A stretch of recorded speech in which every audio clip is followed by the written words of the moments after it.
Hello y'all, it's me again. Sorry it's been so long since I've made one of these videos. I just wanted to let y'all know I'm very busy at the moment. I shouldn't even be filming this. I should be studying or doing something, being a good citizen, being productive, being in college.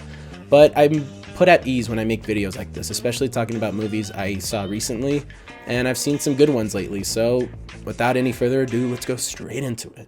So the first film I want to be talking about is the new Black Panther film, Wakanda Forever. Now this is a movie that people have been waiting for the longest time because the original touched and inspired so many people. It was a groundbreaking, legendary movie to come out at the time it did. And even though I don't love it, or I didn't even really like it when I first saw it, I understand its importance in our world and in today's culture, and the fact that stuff like that wasn't being taken for granted, especially in Hollywood, is nuts. And it really did change the game for not only blockbuster films, but being able to tackle these themes in such a film with such a diverse cast and make it as powerful and entertaining as it was. And it entertained and inspired so many people who watched it, and I thought that was great. So once that one came out and 2020 happened with the terrible, tragic passing of Chadwick Boseman, a lot of people were wondering, how are they going to follow up? Even if Boseman was still alive with us today, how would they follow up the original? Because the original inspired and got a lot of people to really love it. And with this new one, I feel like Ryan Coogler, the director of this film, was tasked with probably one of the most nightmarish scenarios a director could and would ever go through. And that's figuring out how to make a film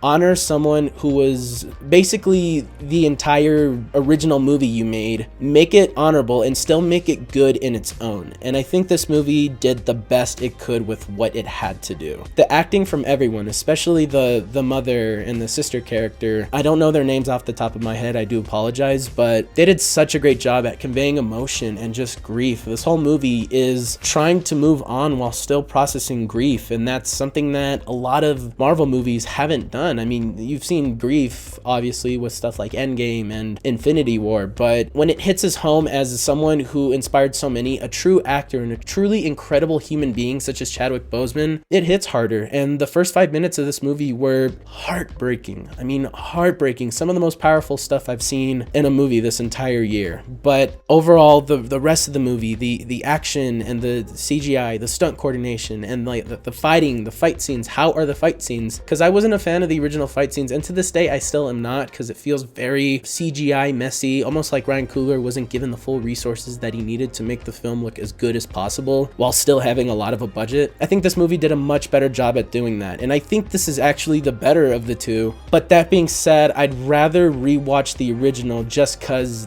I found that one a bit more entertaining for obvious reasons, because it's not about grief and really sad. But this new one does such a great job at not only honoring Chadwick Boseman and the character of Black Panther and how influential and inspirational this character was to many people, it still does a great job overall at just being a fun movie, being a good movie. And despite some of the flaws I had with some of the characters, such as the actress from Veep, I don't know her name, but I didn't really see the purpose in her character. Some of the music cues were really off. Like, there's some scenes that would have been a lot better silent or just with different music, and they're playing like some sort of background stuff over it, or like a pop song, and I'm like, why are they doing this? And there were some moments where the humor just didn't land for me. Humor is very subjective, so there's some stuff I found funny, there's some stuff I didn't find funny. That all depends on the viewer and who you are and how you view the humor in these Marvel movies. But overall, I think this film did a really good job at doing what it needed to do. Again, it did such a great job honoring Chadwick Boseman's legacy, and it's one that I am excited to rewatch because it left a lot impression-wise, and I didn't know how this was going to end up, and I can overall say it wasn't the best thing ever. I never expected it to be,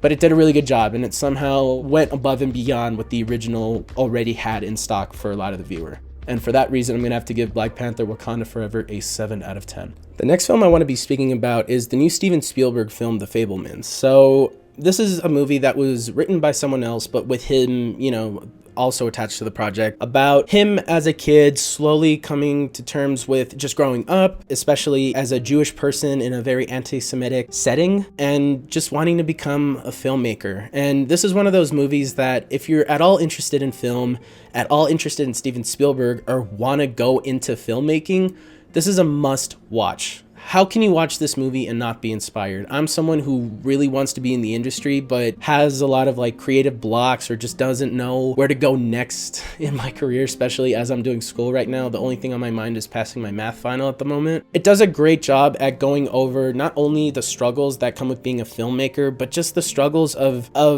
being a child of divorce, and it shows a lot of that through the movie. And I think Paul Dano, Michelle Williams especially, and even Seth Rogen did such a good job at playing their parts. Seth Rogen does a great subtlety to his acting. He's subtle enough to where you can understand that this is a real person and someone that actually exists, and he's like warm and loving in a way. Michelle Williams just wants to make everyone happy, but is just in a situation where it's not fully ideal for her to be absent of something. And with Paul Dano, he's just sort of that strict father, very sciencey, uses a lot of terminology that makes sense to him but not to anyone else. These are clearly people that existed and that meant a lot to Steven Spielberg because they're written as such. And even the main character, I don't remember his name, but basically Steven Spielberg's character, from the child actor to the teenage actor, I thought the teenage actor had some moments where he was either good to fine. I never thought he was incredible, but I also never thought he was bad. He was just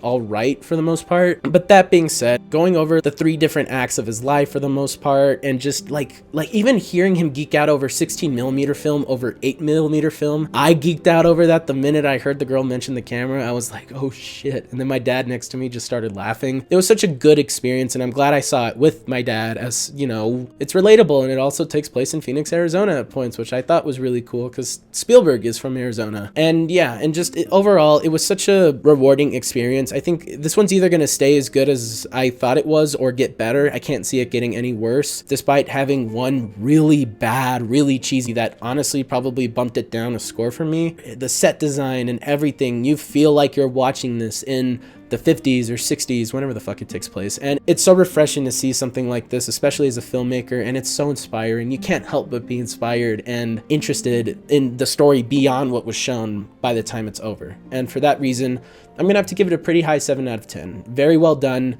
I'm so glad Spielberg is making stuff like this over like BFG and fucking Warhorse and Ready Player One. I don't want to see that shit. I want to see stuff like this, and this did a great job at doing that. Again, it wasn't perfect, but if this is his last film, which I don't think it is, but if this is the last film, this would be a hell of a way to end your filmography. Very well done. Go check it out and see what you think.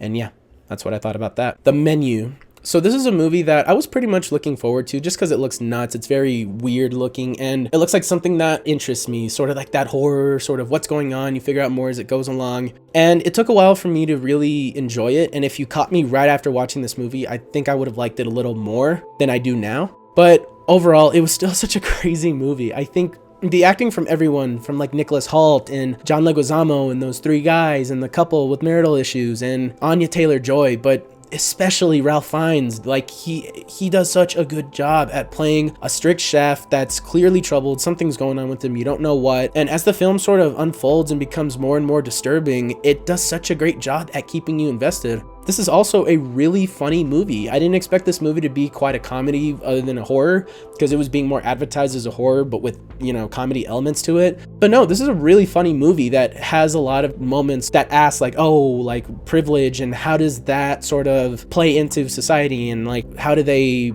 benefit, how do they hurt, you know? And I saw a better movie that I'm going to talk about later that goes more over privilege in a crazier way, but this was just an overall very satisfying experience. I think it's worth a watch. It's a lot of fun, it's weird, it's dark, it's funny, and it's a ride. It's a ride that I was very happy to go on, and it was really well done. I'd say go check it out. I had a lot of fun watching it, and for that reason I'm giving it a pretty high 7 out of 10. Check it out, see what you think, and yeah, go watch it with people, because it's a fun movie to watch with people as well. It's a good conversation starter. Aftersun. So I was intrigued to watch this movie after I saw the trailer on YouTube a while back, and normally I don't watch trailers, but something about the thumbnail made me think, oh wow, I should probably check this out. And after watching the trailer, I thought this film would break me. And it kind of did in a way, but not as much as I expected. So I'm just gonna say off the bat, I didn't love this movie, but I really liked it. And I think if you stick with it and you're patient, despite feeling kind of slow or wondering why some stuff is showing or why some of the stuff isn't showing, by the end, it all sort of wraps together as to why this film's even being presented. And it's so refreshing in this day and age to just get like such a human movie where It's just a father and a daughter hanging out over the summer. The dad's going through his own thing. The girl's going through her own thing. She's between parents who are divorced, but the parents still somewhat love each other. It's rare that you see a movie come out these days where a parental figure is portrayed in such a positive way. And I don't mean only in a positive way. Like, this character messes up. He gets into some hiccups sometimes. So does the daughter. No one's perfect. And this movie really goes over that. And I like that the dad isn't abusive. He's not an alcoholic. He's not a drug addict. He's just a father trying to understand his growing daughter a bit more. And what's more human than that? And the fact that this movie exists and that this filmmaker was able to tell this story and do it so well and in such an interesting way, I thought was really cool. And I think this film will only benefit from future viewings. As of now, I still thought, again, there were some moments that were really slow and there's some bits that I wish went on a little quicker, but overall, it's such a short movie. It's very well presented, and I would say go check it out if you can. If this seems like your cup of tea, go taste it and see what you think. And for that reason, I'm gonna have to give Aftersun a pretty high 7 out of 10.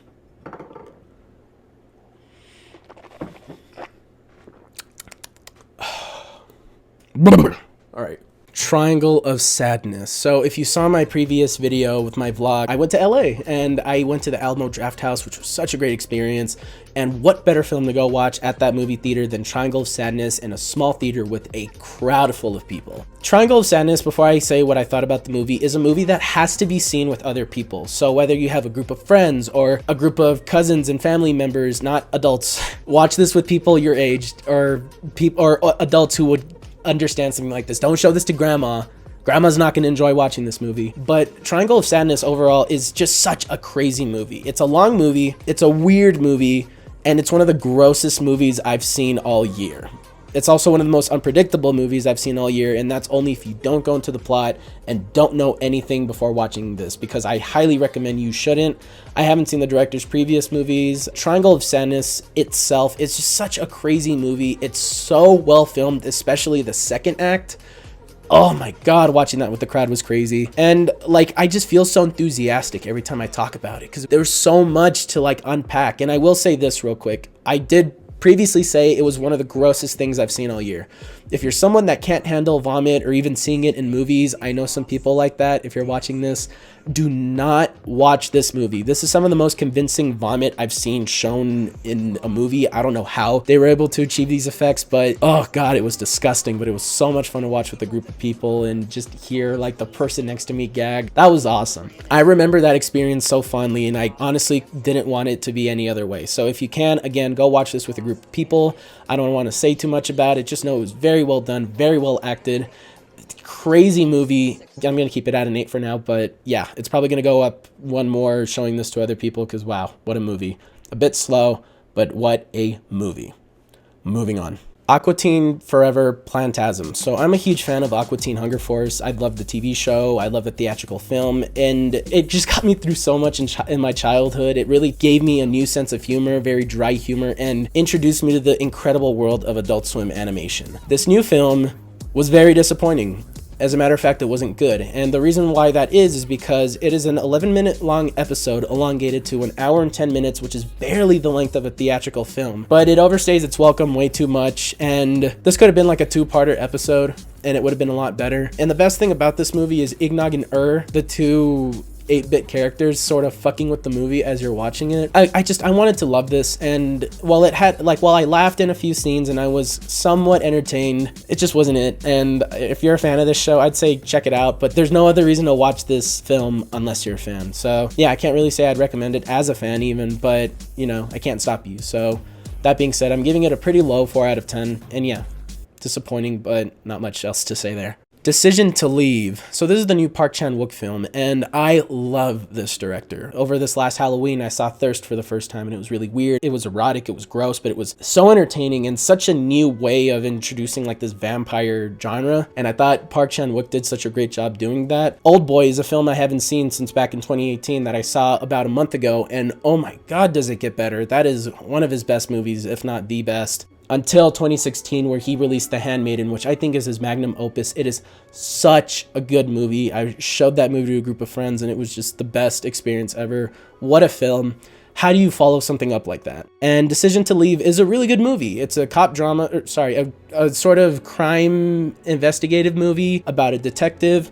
And as you learn more and more, it becomes more and more interesting, and you try to figure out what's going on. And by the end, everything wraps up so well. It was just a bit too slow. And compared to the rest of his films, I can't help but be somewhat more critical because I know of his capabilities as a director. And I don't think this film has much holding it back. It's just, in compared to his other filmography, I think it's probably his most okay movie. And I really liked it. It might actually get better on rewatches, who knows? But with the first impression that I was given, despite the incredibly wonderful cinematography, the awesome score, and the incredible directing from Park Chan-wook himself, I just think it was overall just a good experience. I'm just glad movies like this do exist. I'm glad South Korean movies are becoming more available and viewed by Americans after the rise of popularity in stuff such as like Parasite. I think that's great, and Asian cinema never ceases to amaze me, especially with their new films, and this one did a good job. It was all right. I liked it, and I think I might like it more on rewatches. But that being said, I'm gonna leave it at a pretty high 7 out of 10. Go check it out and see what you think. I think it's worth a watch, and yeah. Hey y'all, while I was editing this, I totally forgot to add that I also saw the new Weird Al Yankovic movie starring Daniel Radcliffe. This is a movie that I was really excited to watch before going into it. It's a free movie for the Roku channel, and it's one that I wasn't really expecting too much of. I thought it would be a serious movie somehow, and without spoiling anything, it's nuts. It's off the walls. It's one of the craziest things I've seen all year, and it was so much fun. It was so bizarre, so nuts, and yeah, everyone should go check this one out if you can. It's a free movie. It's way too good to be free, and it's honestly one of the funnest films I saw all year. I will say it does lose its magic a little upon rewatches. I've seen it twice so far, and on the second watch it's still really funny. It's just, again, like after seeing the magic for the first time and not expecting the film to be like that, it was a much different experience. But Daniel Radcliffe did such a great job. Everyone else did such a great job. Even Evan Rachel Wood, who played Madonna, I thought she was, whoa, voice crack, I thought she was really good. And yeah, I would highly recommend it. Go check it out. It's nuts, it's crazy, it's so much fun. And yeah, I'm giving it a pretty high 7 out of 10. That being said, that's all I have to say. I'm sorry this video was rushed. I just, I got shit to do. And I wanted to put this out before Christmas because there's going to be a lot of stuff I'm going to be watching over Christmas, and I'd like to talk about those in a separate video before the new year. And yeah, that being said, I'm going to edit this as quick as possible so I can get back to my regularly scheduled program. And that being said, thank you all so much for watching. Thank you for all the support throughout the years. It really means a lot. I'm almost at 200 subscribers, which might not seem like a lot, but to me, anyone who watches these videos, you mean the world to me. Thank you. And yeah, check out some of those movies, and I'm gonna leave you with that. Stay safe, stay awesome, happy holidays, and go watch a movie. Peace. All right. PP, do you love me?